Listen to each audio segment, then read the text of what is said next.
digno tu és, digno tu és santo. Oh, aleluia. Levante a mão, dá um glória a Deus bem forte. Oh, aleluia. Uma salva de palmas para Jesus. Oh, aleluia. Oh, aleluia. Glória a Deus. Ele está aqui dentro do templo. Glória a Jesus. Vamos abrir a Bíblia. Diz assim a palavra de Deus. E naqueles dias apareceu João Batista pregando no deserto da Judeia e dizendo: arrependei-vos, porque é chegado o reino dos céus. Porque este é o anunciado pelo profeta Isaías, que disse: voz do que clama no deserto, preparai o caminho do Senhor, endireitai as suas veredas. E este João tinha sua veste de pelos de camelos e um cinto de couro em torno de seus lombos, e alimentava-se de gafanhotos e de mel silvestre.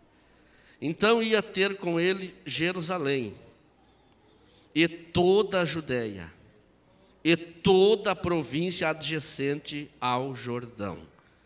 E eram por ele batizados no rio Jordão, confessando seus pecados. E vendo ele muitos dos fariseus e dos saduceus que vinham ao seu batismo, dizia-lhes: raça de víboras, quem vos ensinou a fugir da ira futura? Produzi, pois, frutos dignos de arrependimento, e não presumais de vós mesmos, dizendo: temos por pai Abraão. Porque eu vos digo que mesmo destas pedras Deus pode suscitar filhos a Abraão. Amém. Os irmãos podem assentarem-se. Quando olhamos para a palavra de Deus, principalmente aqui nesse versículo que lemos, nós encontramos João Batista apresentando aqui uma salvação de arrependimento. E vimos que o São Mateus aqui fala que João estava no deserto. Ele não estava em Jerusalém. João Batista estava no deserto. Por que que João estava no deserto? Porque a palavra bem diz, o profeta Isaías expressa: voz do que clama no deserto. A voz que clamava no deserto não era a voz de João Batista, mas sim daquele a qual ele propagava. Então, quando João gritava lá no deserto e dizia voz do que clama no deserto, ele estava se referindo a Deus. Ele estava dizendo: Deus está clamando no deserto. Deus está chamando no deserto. Agora, por que Deus estava no deserto? O lugar de Deus não era no deserto. O lugar de Deus era no templo. Por que Deus estava no deserto, se o lugar de Deus era no templo? Hoje aqui, quando nós cantamos, eu pelo menos senti Deus aqui dentro do templo. Aqui é o lugar de Deus. Você também sentiu Deus, porque aqui é o lugar de Deus manifestar-se. Nós seríamos os mais infelizes dos crentes se nos reuníssemos e não sentíssemos mais a presença dEle. Como em muitos lugares que existem por aí, onde há muita movimentação, muita propagação, mas a gente vê e percebe que Deus não está no meio deles. É apenas movimentação humana. Agora, por que Deus sai do templo e vai para o deserto? A explicação está nos mesmos evangelhos. Abra a Bíblia em Lucas, capítulo 3. Você vai entender por que Deus sai do templo e vai para o deserto. Lucas capítulo 3, verso 1 a seguir. Me acompanha aí na leitura, eu vou ler aqui. Eu estou falando pausadamente para você entender o meu raciocínio aqui. capítulo 3, verso 1 diz: E no ano 15 do império de Tibério César, sendo Pôncio Pilatos governador da Judéia, e Herodes tetrarca da Galileia, e seu irmão Filipe tetrarca da Itureia, e da província de Traconites, e Lisânias tetrarca de Abilene, sendo Anás e Caifás sumos sacerdotes. Olha aqui de novo: veio no deserto a palavra de Deus a João, filho de Zacarias. Lucas também fala que Deus se retirou para o deserto. Mas por quê? Aqui está a narrativa de Lucas denunciando o que estava acontecendo dentro do templo. Veja bem, Tibério César era o imperador, Pôncio Pilatos era o governador da Judéia, Herodes era o tetrarca. O que é um tetrarca? Era o governador de uma quarta parte de uma província. Esse era o tetrarca. Então tinha o máximo, mas tinha um que separava uma quarta parte, chamava-se o tetrarca.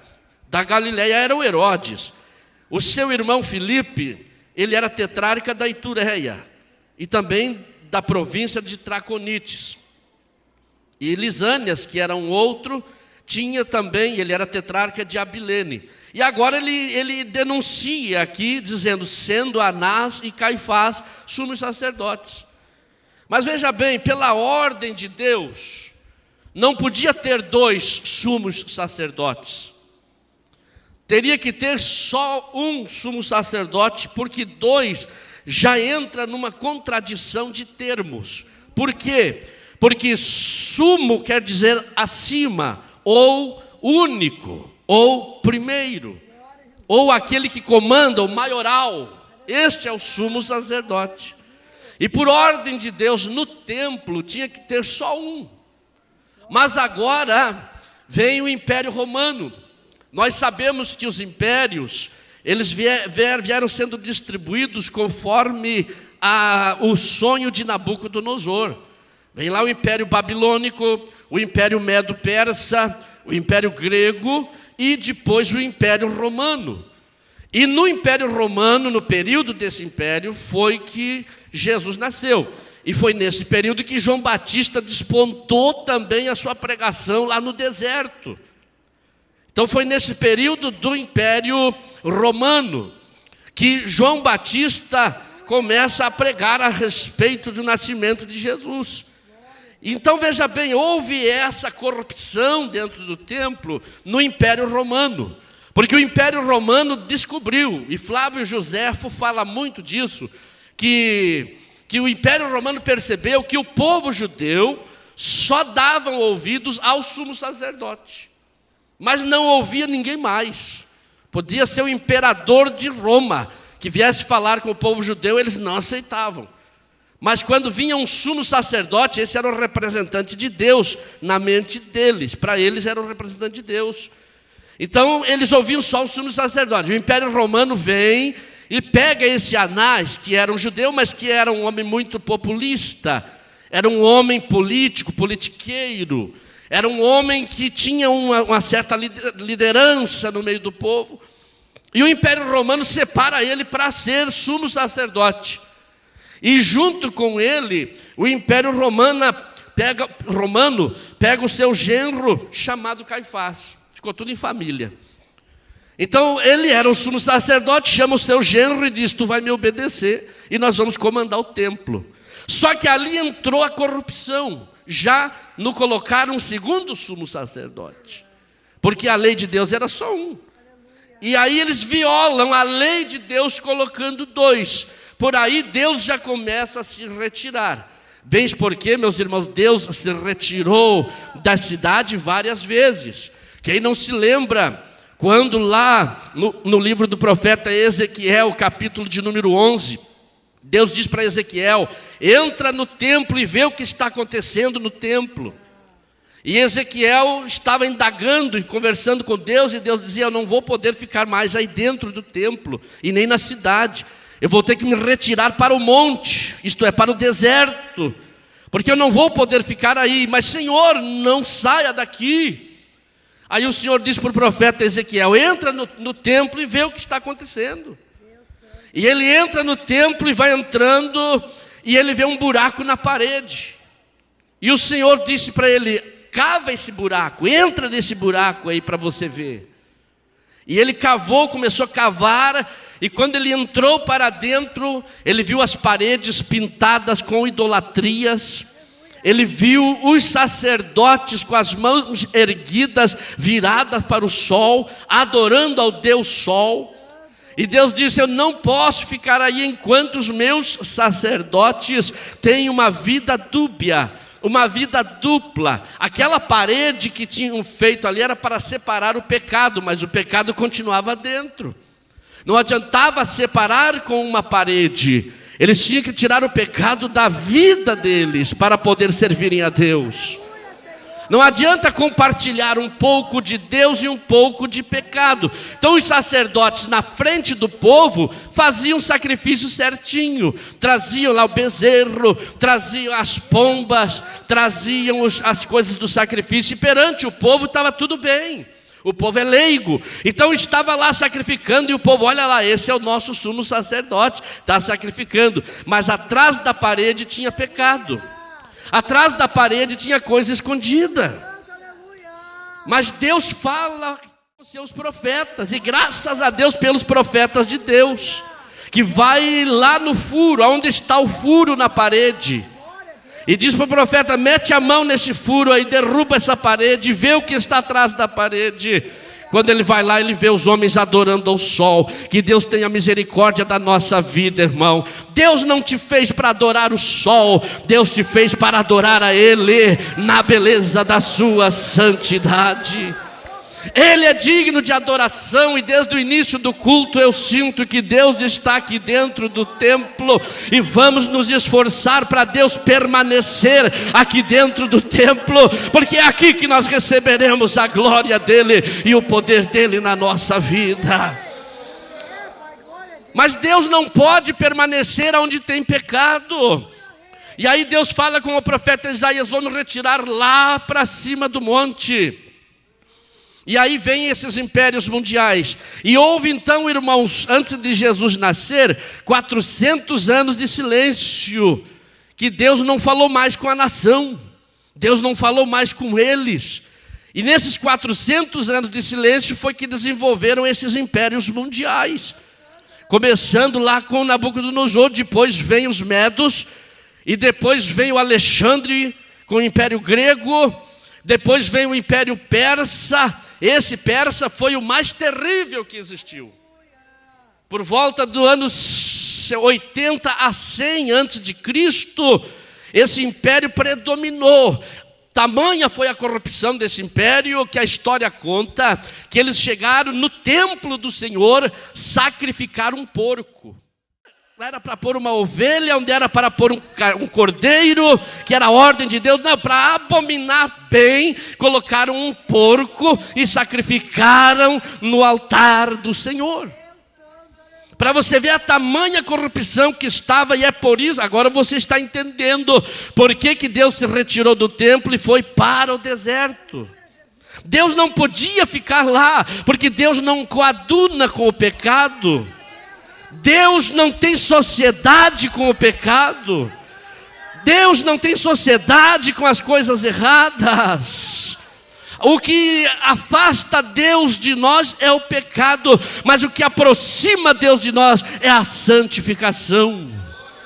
Então vamos santificar. Quanto mais você quer Deus perto de ti, vai santificando a sua vida, para Deus não se ausentar da sua presença. Eu estou sentindo a presença de Deus aqui nesta palavra. Oh, aleluia! Deus está falando aqui essa noite. Então, para você entender o porquê que Deus estava no deserto, foi por causa da corrupção, foi por causa da desobediência. E aí Deus vai lá para o deserto. E o sumo sacerdote do Império Romano era Anás e Caifás.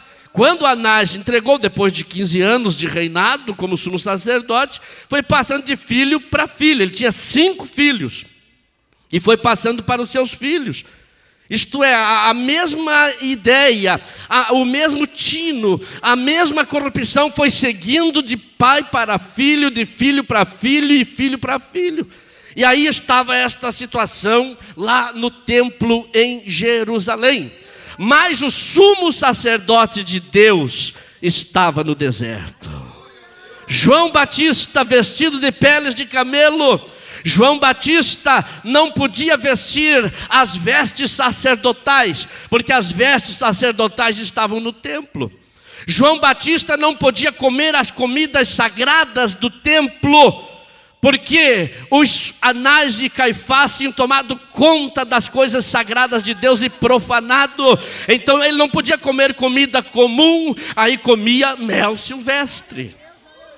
Ele era nazireu de Deus, escolhido por Deus. O seu pai era sumo sacerdote, Zacarias era. Ele também era da linhagem, e ele estava ali cumprindo o seu ministério. Não podia vestir as vestes sacerdotais, pois bem, vou vestir pele de camelo. Não posso comer as coisas de Deus lá no templo, pois bem, vou comer mel silvestre. Mas eu não vou me contaminar com o pecado.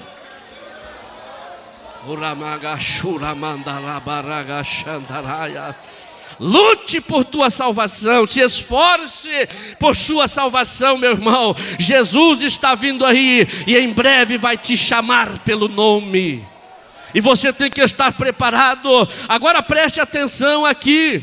Estamos vivendo aos dias que antecedem ao arrebatamento, e nós estamos vendo aqui nessa passagem bíblica que o Novo Testamento ele começa com Deus fora do templo, e o Novo Testamento encerra com Jesus fora da igreja. Veja bem, lá ele começa o seu ministério no deserto, não no templo. E agora, lá em Apocalipse 3:20, vem Deus e diz numa das cartas para a igreja de Laodiceia: eis que estou à porta e bato. Esse chamado, eis que estou à porta e bato, não é para o pecador lá fora. Ele está falando a uma igreja, a igreja de Laodiceia. Aqui está o grande perigo, meus irmãos, de pertencermos à igreja de Laodiceia. Você não pode pertencer a este grupo de crentes. Mas já eu vou te explicar qual é esse grupo de crentes da igreja de Laodiceia. É um perigo o crente ser Laodiceia. Por quê? Porque ele está à mercê deste mundo, ele está enfeitiçado por este mundo, ele está iludido por este mundo, ele está dominado pelo Deus deste século, ele está dominado por Satanás, mesmo estando dentro da igreja. E esse é o grande perigo, porque quando a trombeta tocar, esse crente não vai ouvir o toque da trombeta. Mas para mim e para você que estamos servindo a Deus com integridade, vai ser ouvido, o toque da trombeta vai ser ouvido. Você vai ouvir mesmo estando numa cama, você vai ouvir mesmo estando lá no campo, você vai ouvir o toque da trombeta mesmo trabalhando no moinho, você vai ouvir o toque da trombeta, porque você já está aguardando a volta do teu Salvador. Oh, aleluia, eu sinto a presença de Deus aqui. E vai João Batista e começa então a pregar no deserto. E lá no deserto ele começa a propagar a Jesus. Quando você pede para o pecador ler a Bíblia Sagrada, não peça para ele ler lá no livro de Gênesis, porque ele vai demorar muito até chegar em Jesus. Ele não vai entender muitas coisas lá. Peça para ele ler o Novo Testamento, Mateus, Marcos, Lucas, João, Atos dos Apóstolos, Romanos, para ele ler todo o Novo Testamento. Aí depois ele vai lá para o Antigo. No Gênesis começa a ler. Por quê? Porque o Antigo Testamento é a sombra do Novo.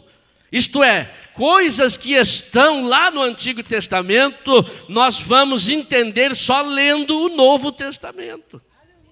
Por exemplo, quando estava o Isaac lá no Monte Moriá para ser sacrificado, lá estava o Abraão para sacrificar, e a pergunta ficou no ar: Qual é a pergunta que ficou no ar? Não era uma pergunta física, não era uma pergunta para dar uma resposta somente humana, mas era uma pergunta espiritual, era uma pergunta eterna: aonde está o cordeiro para o sacrifício?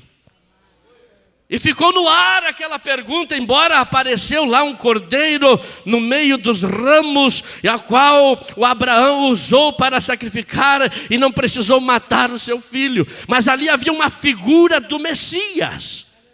Aonde está o cordeiro que o próprio Isaías profetizava? Vai nascer um. Ele era homem de dores, ele era homem de sacrifícios. Isaías diz que ele não tinha aparência, não tinha formosura, olhávamos para ele, nenhuma coisa desejávamos. Mas ele foi moído pelas nossas iniquidades, e pelas nossas transgressões ele foi transpassado.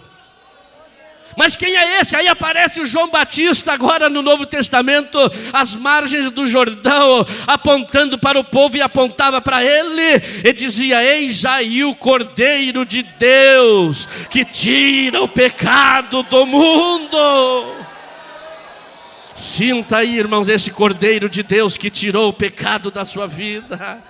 Eis aí o Cordeiro de Deus que tira o pecado do mundo. Esse cordeiro veio, se apresentou, nasceu, cresceu, apresentado por João Batista. Aí está ele, adorem, sirvam a ele, busquem a ele. E aí Jesus começa então seu ministério. E aí vem a primeira chamada que eu quero falar essa noite. A primeira chamada é para ser salvos. Então veja bem, Mateus 11:28 diz: vinde a mim, todos os que estáis cansados e sobrecarregados, e eu vos aliviarei. É um chamado para a salvação. Quando Jesus faz esse chamado, ele está tratando com a humanidade na questão de vida eterna. Porque quando um ser humano é gerado no ventre de uma mulher, ele tem um primeiro desafio por toda a sua vida, que é tratar desse assunto. É o assunto da eternidade. Porque desde que ele é gerado no ventre da mãe, ele nunca mais vai morrer. Nunca mais vai extinguir. Vai morrer o seu corpo físico, mas vai ressuscitar para a vergonha eterna, ou vai ressuscitar para a vida eterna. Mas esse espírito nunca mais se extingue, nunca mais termina. Então, quando essa pessoa vem e nasce, ela tem todo esse tempo para tratar desse assunto, o assunto da eternidade. Aonde é que eu quero passar a minha eternidade? Aonde é que você quer passar a sua eternidade? E se a pessoa viver 20 anos, pois bem, a pessoa teve 20 anos para tratar desse assunto. Se a pessoa vive 50 anos de vida, ela teve 50 anos para tratar desse assunto. E Deus é tão bom que entregou para o ser humano resolver isso. Ele deixou a porta, ele abriu a oportunidade. E Deus predestinou dois caminhos, o da salvação e o caminho da perdição. Então nos atos de Deus está predestinado. Agora para nós é que temos que decidir. Se eu vou para a perdição eterna, não precisa eu fazer nada. Se eu vou para a perdição, é só seguir no curso deste mundo. Não precisa fazer nada para ir para o inferno. Agora, para ir para o céu, tem que ser tomada uma decisão. E essa pessoa pode viver 100 anos, como eu falei. Essa pessoa tem 100 anos para resolver esse assunto. E eu te pergunto aqui essa noite, visitante que aqui está, você já resolveu este assunto na sua vida? Ou ainda está pendente? É um assunto muito sério, porque isso fala de eternidade. Isto fala de vida eterna ou de perdição eterna, aonde o profeta Amós diz que muitos estão no vale da decisão. Mas a palavra diz que são poucos os que são salvos. Aí vem Jesus e diz: quando você encontrar a porta, porfiai por entrar nela. Porque a porta é estreita, Então você viu a porta, visualizou ela, entra logo, irmão, porque ali está a salvação da tua alma. Te esforça para entrar nessa porta. Então a palavra de Deus vem falando conosco nessa noite para haver este esforço. Eu entrei por esta porta, muitos aqui entraram por essa porta e hoje estão se esforçando para se manter dentro dessa porta. Oh, aleluia. Então, meus amados, siga avante, servindo a Jesus, sabendo que você primeiro foi chamado para ser salvo.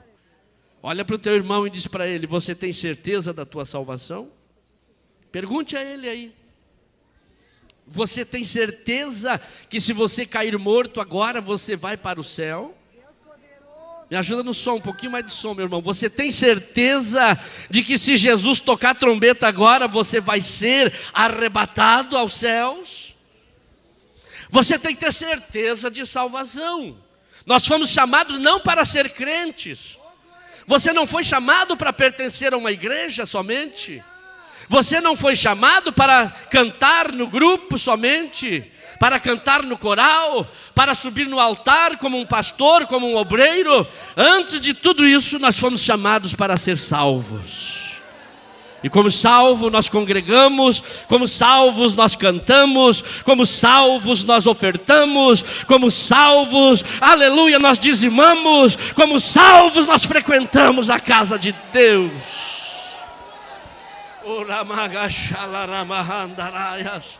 Então eu não venho para o culto porque eu sou pastor. Eu vou no culto hoje porque eu sou pastor, eu tenho que estar lá. Eu vou no culto hoje porque eu sou um evangelista, eu tenho que estar lá. Hoje eu vou no culto porque eu sou uma cantora e eu tenho que estar lá. Hoje eu vou no culto porque eu sou um diácono, eu tenho que estar lá. Não, meu irmão, você tem que vir no culto porque você é salvo. Oh, aleluia, você é salvo. Nós somos salvos através do sangue de Jesus Cristo. Então nós temos que ter esta convicção, servir a Deus porque somos salvos. Esse é o primeiro chamado que a palavra de Deus nos faz, nos convoca. 11:28 de São Mateus: vinde a mim todos vós que estáis cansados e sobrecarregados, e eu vos aliviarei. Agora em São Mateus 4:19, Jesus faz um outro chamado, quando ele diz assim: vinde após mim e vos farei pescadores de homens. Agora o chamado é para seguir Jesus, para ser pescadores de homens. Então agora Jesus faz um chamado para o trabalho. Então ser salvo é uma coisa, trabalhar para Jesus já é outra coisa.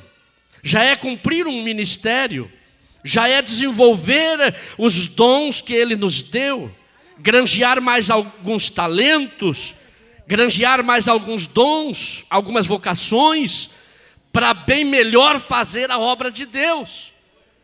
Agora eu quero te dizer uma coisa, que fazer a obra de Deus tem sido confundida esta expressão em muitos lugares. Tem pessoas que pensam: eu quero ser um obreiro. Pensam que fazer a obra de Deus é pregar num microfone somente, porque isso também faz parte, mas a obra de Deus não é só isso aqui. A obra de Deus, eu quero fazer a obra de Deus, então eu quero ser consagrado a um presbítero, ao presbitério. Eu quero ser consagrado a evangelista para mim fazer a obra de Deus. Por exemplo, era chamado um obreiro para ele ser consagrado a diácono. Ele não é consagrado para ser um diácono, porque aí ele vai ser um mau diácono, porque ele não é. Ele é consagrado para ser. Não, está errado. Por que o diácono é consagrado a diácono? É porque ele já tem vocações de diácono. Ele já é um diácono. Ele já trabalha como um diácono. Ele já se esforça como um diácono. O ministério apenas vê e reconhece.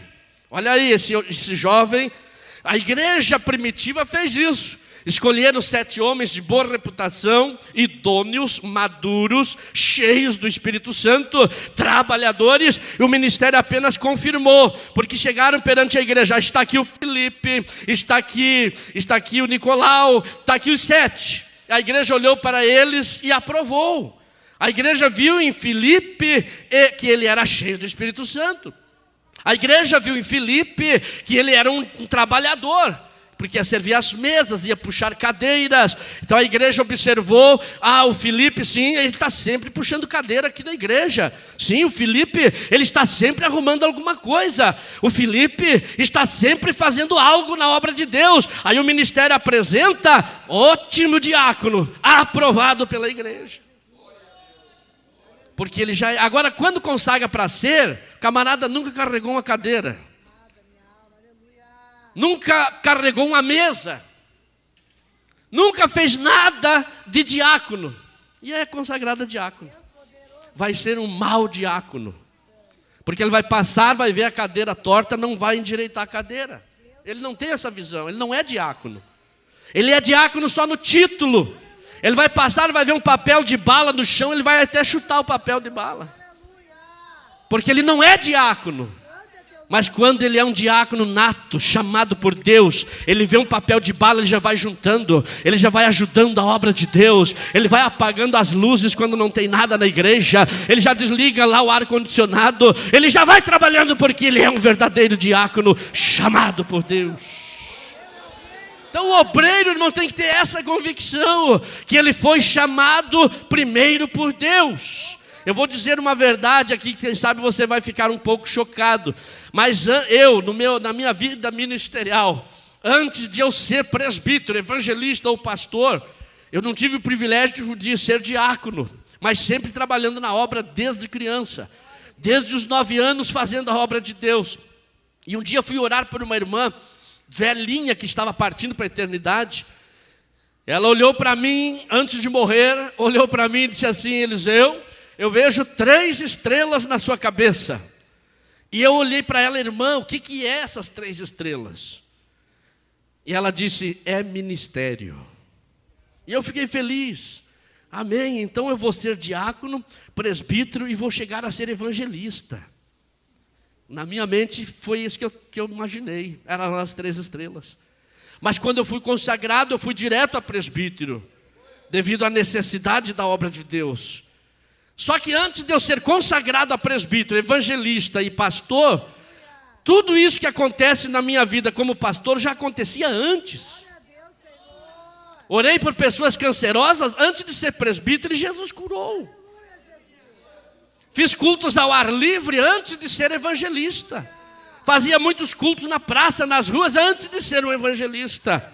E Jesus curava, fazia maravilhas naquele lugar, porque o título não faz o obreiro. Não adianta ter título disso ou daquilo. Você precisa ter a unção de Deus, a aprovação de Deus na sua vida. Está sentindo a presença de Deus aí, meu irmão? Eu sei que essa palavra está calando no teu coração. Vai recebendo a palavra de Deus aí no teu coração e prepare a tua vida, que Deus tem algo grande a fazer aqui nessa noite. Oh, aleluia, chamados para o trabalho. Quando Deus chama para o trabalho, preste atenção. Quando Deus chama para o trabalho, saiba que um dia também Ele vai te cobrar o trabalho realizado. Ele chama, você vai ver nas parábolas, você vê aquela parábola dos talentos. Um ganhou 5, granjeou mais 5, deu 10. E o Senhor vem para pedir em conta. Aí chegou naquele que tinha deixado só 1 talento. O que tu fez com o teu talento? Ah, Senhor, ele era tão pequeno, era só 1, os outros tinham 5, os outros tinham tanta coisa boa, e eu era só aquele talentinho, eu acabei enterrando ele e deixei para lá esse negócio. O que o Senhor fez? Amarra ele e lança nas trevas exteriores, porque foi um servo mau e negligente. Está entendendo, irmão? A responsabilidade que nós temos no trabalho do Senhor. Nós temos uma responsabilidade grande diante de Deus e diante das almas. Você precisa desempenhar o seu talento, desempenhar a vocação, desempenhar o dom que Deus alcançou para ti. Saiba disso, irmão, que quando você chegar na presença de Deus, Deus não vai pedir que tamanho era a tua casa aqui na terra. Deus não vai pedir que carro você usava. Deus não vai pedir que terno você usava.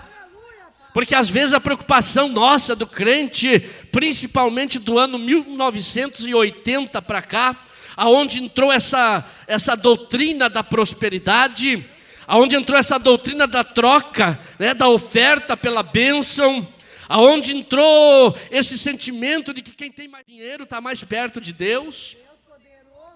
Tem crente que pensa assim: o irmão lá tem um carro novo, tem uma casa nova, Deus é mais com ele do que comigo. Mas quem é que disse isso? É a mentalidade dessa pregação que estão pregando no mundo atual.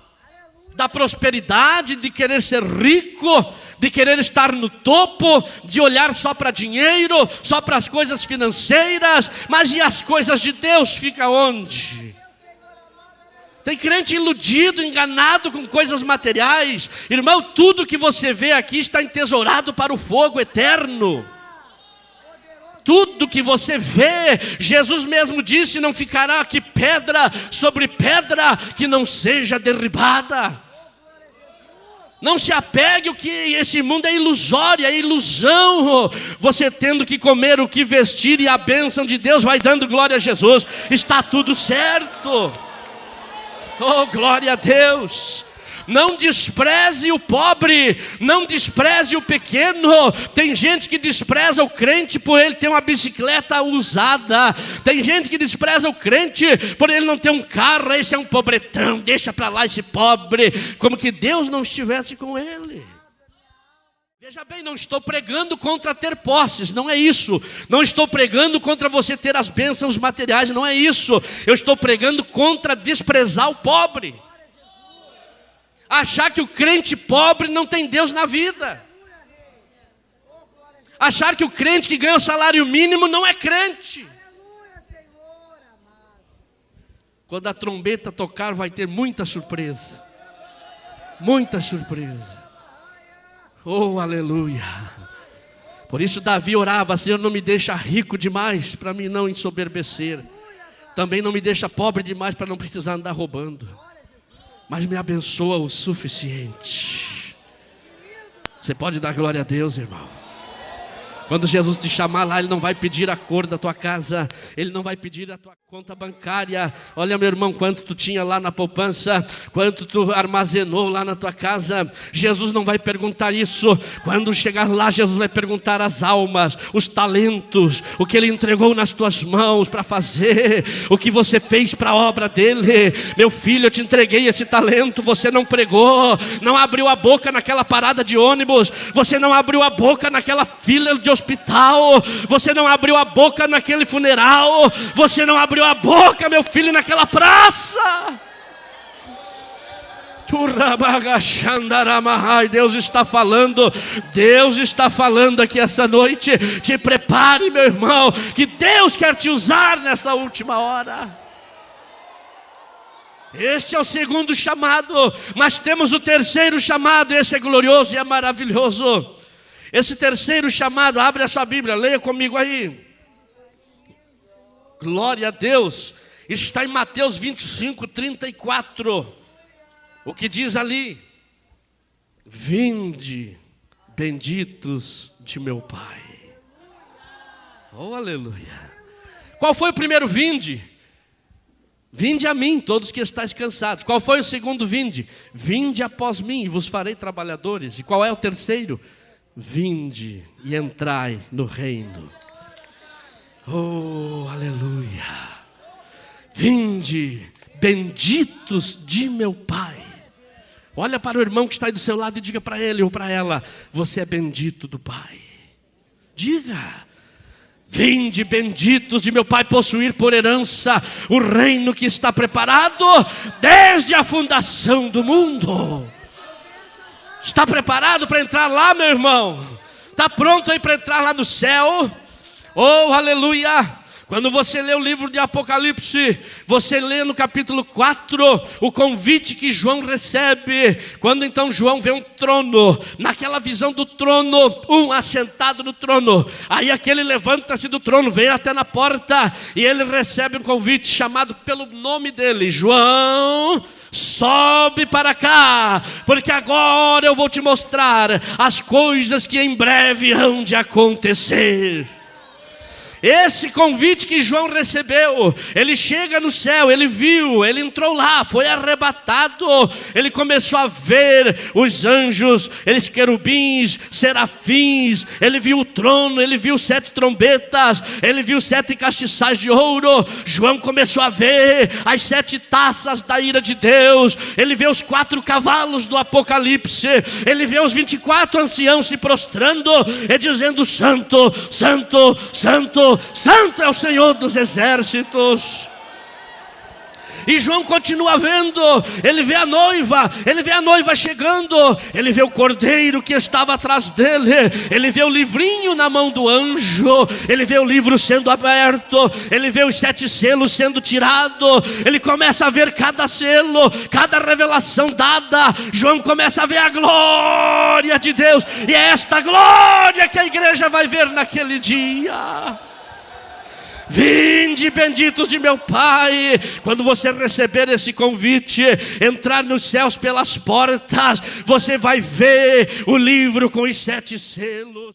Sei que lá eu vou ver Pedro, eu sei que lá eu vou ver Abraão, eu sei que lá eu vou ver Moisés, sim, lá eu vou ver o profeta Elias, que desceu fogo do céu, lá eu vou ver o profeta Enoque, que foi arrebatado ao céu, sim, lá eu vou ver muitos deles, o profeta Isaías, que profetizou sobre o Messias, lá eu vou ver o profeta Abacuque, eu vou ver Sofonias, Ageu, Zacarias, eu vou ver Malaquias, sim, eu vou ver todos esses profetas lá, mas eu vou dizer: deixa eu ver Jesus primeiro. Eu quero ver Jesus, eu quero ver o meu Salvador.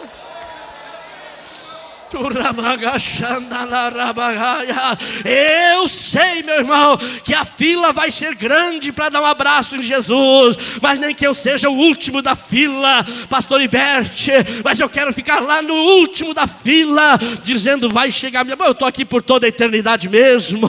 Aqui não vou viver 100 anos, aqui eu não vou viver 200, aqui não é 1000 anos, aqui é toda a eternidade, é toda a eternidade. Então eu vou ficar na fila, porque eu sei que em breve eu chegarei perto dele. Quantos aqui querem dar um abraço em Jesus? Quantos aqui querem dar um abraço? Fica de pé, faz assim com os braços, dá um abraço em Jesus aí, meu irmão. Sinta Jesus aí, porque João viu ele na ilha de Patmos. João viu Jesus na ilha de Patmos e ele está aqui essa noite. Prepara para cantar aí. Meu irmão, olha para mim agora aqui, para você dar glória a Deus. E já vamos orar.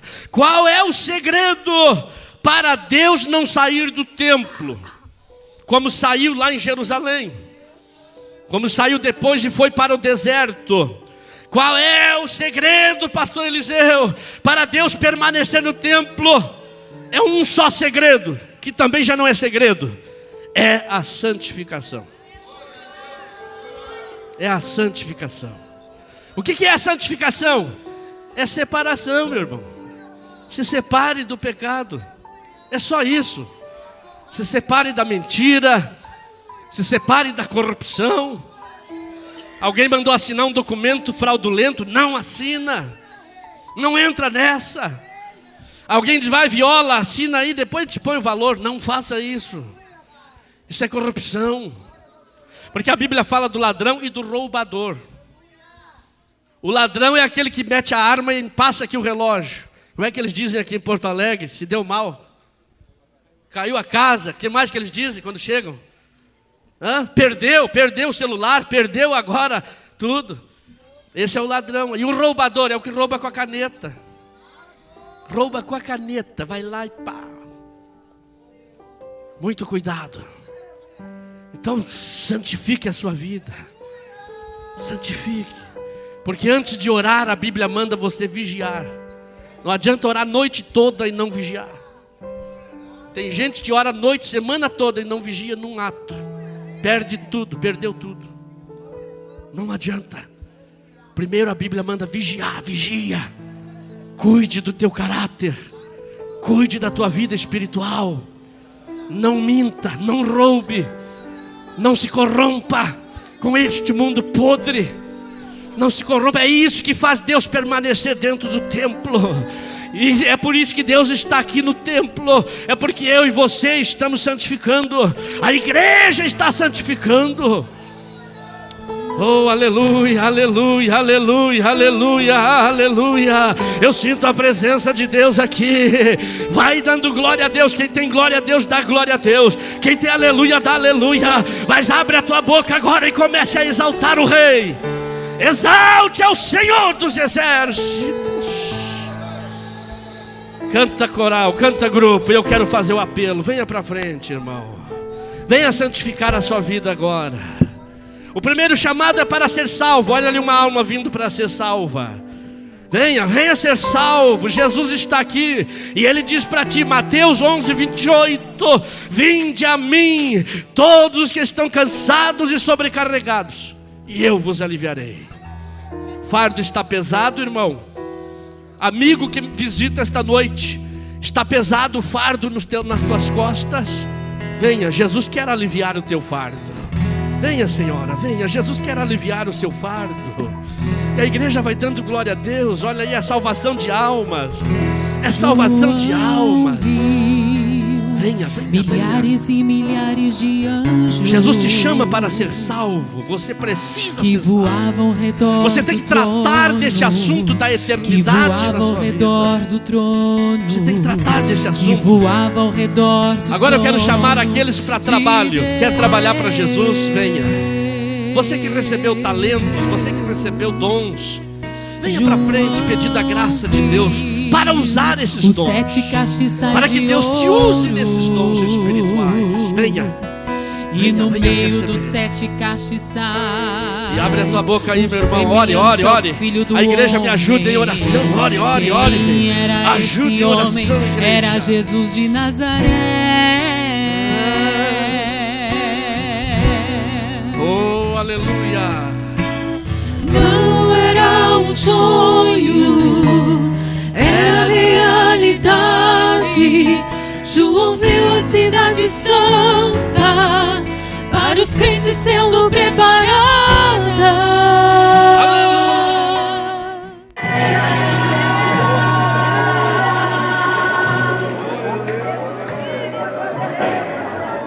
Abraça agora a tua irmã que está aí do seu lado. O teu irmão, irmão com irmão, irmã com irmã. Dá um abraço bem forte aí agora. E diga uma palavra profética no ouvido da pessoa. Diga alguma coisa para esta pessoa. Oh, aleluia, irmão aí no banco, faça a mesma coisa.